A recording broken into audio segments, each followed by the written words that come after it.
During a debate in the House of Commons on winter fuel payments, Labour MPs look visibly uncomfortable and are stunned into silence as Mel Stride MP calls them out for taking money from pensioners while giving pay rises to public sector trade unions in corrupt dealings. We will, of course, check out the footage and give you a roundup of all the latest news in the British political space. But first, hit the like button and subscribe to Parliament Watch to keep up to date with the good, the bad, and the ugly in the British political space. So, as stated in the intro, our clip takes us to the House of Commons, where a debate on winter fuel payments turns into MP Mel Stride calling the Labour politicians out for taking money off of pensioners. They are visibly uncomfortable and have absolutely nothing to say. Check it out. Madam Deputy Speaker, that of course all politics is about choices, and what this government has done is it has caved in to its trade union paymasters. It has settled way above inflation. Junior doctors 22%, train drivers 14%. And what it has done is it has stood up for the trade union paymasters on the backs of vulnerable pensioners. And that is not right. And before I take the intervention of the honourable gentleman, if it's not the case that the trade unions are running the Labour Party, hands up everybody opposite who has not received some money from the trade unions.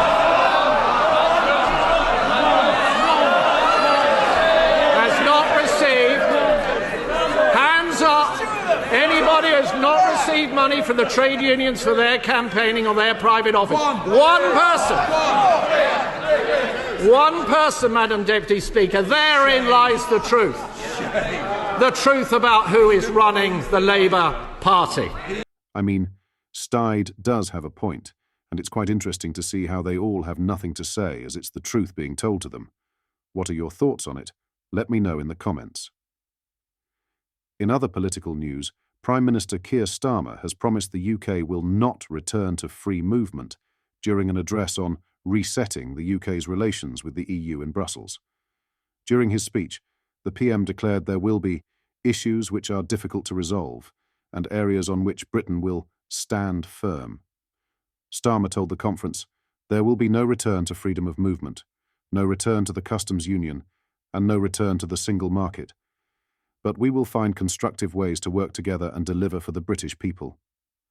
Outlining his intentions for the UK's future relationship with the EU under a Labour government, Starmer was optimistic for a more solid, stable footing with Europe, following a productive meeting with President of the European Commission, Ursula von der Leyen. Starmer continued, last night's events have highlighted more than ever that at a time of escalating conflict, including Russia's ongoing invasion in Ukraine, it is vitally important that we ensure we work ever more closely with our partners and Callies in the pursuit of peace and security. So we're putting our relationship with Europe on a more solid, stable footing. That's what the British people want, to return to pragmatic, sensible leadership when it comes to dealing with our closest neighbours, because they know that this matters for growth, for jobs, and for security. In other news, Labour deserve praise for one plan they have made since coming to power, Nigel Farage has said on his show. The Reform UK leader was discussing the government's decision to free criminals from prisons in a bid to free up space. It emerged yesterday that dozens of criminals have allegedly re-offended and been returned to jail. Nigel hit out at the government's approach to prisons during their short time in power so far, but admitted they have handled one issue appropriately in his eyes. One thing I will praise this government for, he said. They have said they will decriminalise those who don't pay the BBC licence fee. Many women have gone to prison over the last couple of decades for non-payment of the BBC licence fee. While Labour are yet to officially unveil plans to decriminalise non-payment of the licence fee, it was reported in the Sunday Times that ministers will consider ending protections. Lisa Nandy, the Culture Secretary, and Shabana Mahmood, the Justice Secretary, are both said to be in favour of the proposal. It comes amid fears the £170 a year tax is disproportionately affecting women. A senior government source told the Sunday Times, the administrative burden of policing non-payment of the licence fee should not be falling on the taxpayer. It should be carved out. It's not worth the hassle it creates. Official figures show that 1,000 people are currently being prosecuted every week for non-payment, of which 70% are women. Some are ending up in prison, further contributing to the overflow which Starmer is seeking to tackle. He went about doing so in September by freeing 1,700 prisoners, sparking scenes of jubilation outside jails across the country. But many have since reoffended and find themselves back behind bars. Nigel hit out at the early release, saying it was done so to free up space for people making Facebook posts. 447 inmates were released from Scottish prisons in 4 tranches over the course of this summer, he said. And guess what? 57 have reoffended, been reconvicted, and are back behind bars. And all of this for people saying nasty things on Facebook.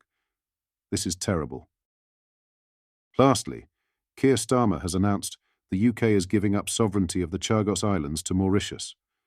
Britain, which has controlled the region since 1814, detached the Chagos Islands in 1965 from Mauritius, a former colony that became independent 3 years later, to create the British Indian Ocean Territory.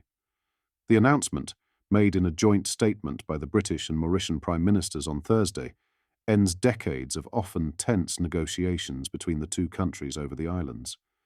The land includes the tropical atoll of Diego Garcia, used by the US government as a military base for its Navy ships and long-range bomber aircraft.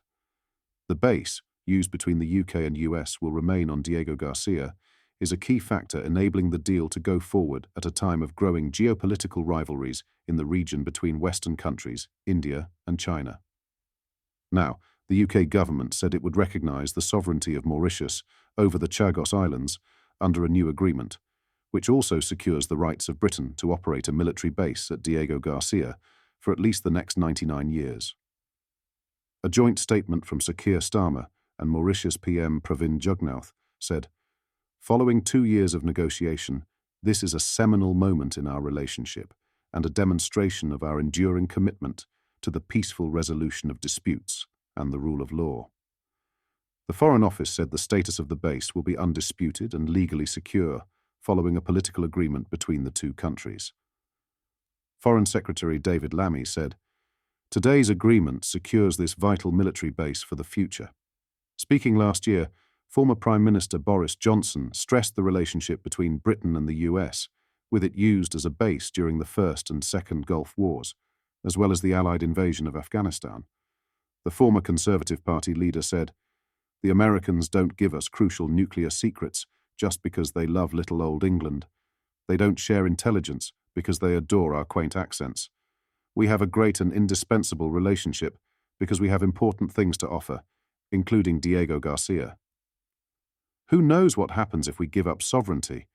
The Mauritians might cut out the middleman and do a deal with the US, and never mind the Chagosians. But then a future Mauritian government might also close the base or allow the Chinese, at the right price, to build their own runways on the same archipelago. Tory leadership hopeful, Robert Jenrick was scathing about the British Indian Ocean Territory deal. He said, "It's taken 3 months for Sir Keir Starmer to surrender Britain's strategic interests. This is a dangerous capitulation that will hand our territory to an ally of Beijing." Britain, which has controlled the region since 1814, detached the Chagos Islands in 1965 from Mauritius, a former colony that became independent 3 years later, to create the British Indian Ocean Territory. In the early 1970s, it evicted almost 2,000 residents to Mauritius and the Seychelles to make way for an airbase on the largest island, Diego Garcia, which it had leased to the United States in 1966. The World Court said in 2019 that Britain should give up control of the islands and said it had wrongfully forced the population to leave in the 1970s to make way for a US airbase. Britain has apologised for forcibly removing more than 1,000 islanders from the entire archipelago and promised to hand the islands to Mauritius when they were no longer needed for strategic purposes. However, until very recently, the UK insisted that Mauritius itself had no legitimate claim to the islands. What are your thoughts on what we discussed in today's video? Let me know down in the comments. Please hit the like and subscribe button, and I'll see you all next time.